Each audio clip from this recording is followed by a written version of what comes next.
நீங்கள் எதிர்பார்த்துக் கொண்டிருந்த அந்த தருணம், மாண்புமிகு தமிழ்நாடு முதலமைச்சர் அவர்கள் உங்கள் முன்னால் முக்கிய கோப்புகளில் கையெழுத்திடுகிறார்.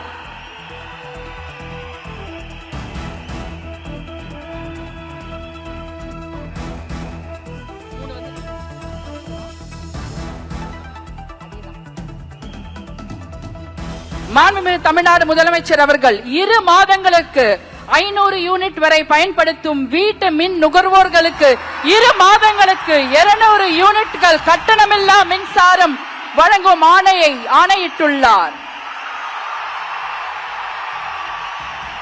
மாண்புமிகு தமிழ்நாடு முதலமைச்சர் அவர்கள் பெண்களின் பாதுகாப்பினை மேம்படுத்தும் பொருட்டு தடுப்பு மற்றும் பாதுகாப்பு யுத்திகளை முதன்மை மற்றும் ஒற்றை இலக்கை கொண்டு செயல்பட சிங்கப்பெண் சிறப்பு அதிரடி படையை உருவாக்குவதற்கு ஆணையிட்டுள்ளார். தமிழ்நாட்டில் போதைப் பொருட்கள் தொடர்பான குற்றங்களை கண்டுபிடித்து கடுமையான நடவடிக்கைகளை எடுக்கும் பொருட்டு அனைத்து மாநகரம் மற்றும் மாவட்டங்களில் போதைப் பொருட்கள் தடுப்பு படை அலகுகளை உருவாக்குவதை குறித்து ஆணையிட்டுள்ளார் மாண்புமிகு தமிழ்நாடு முதலமைச்சர் அவர்கள்.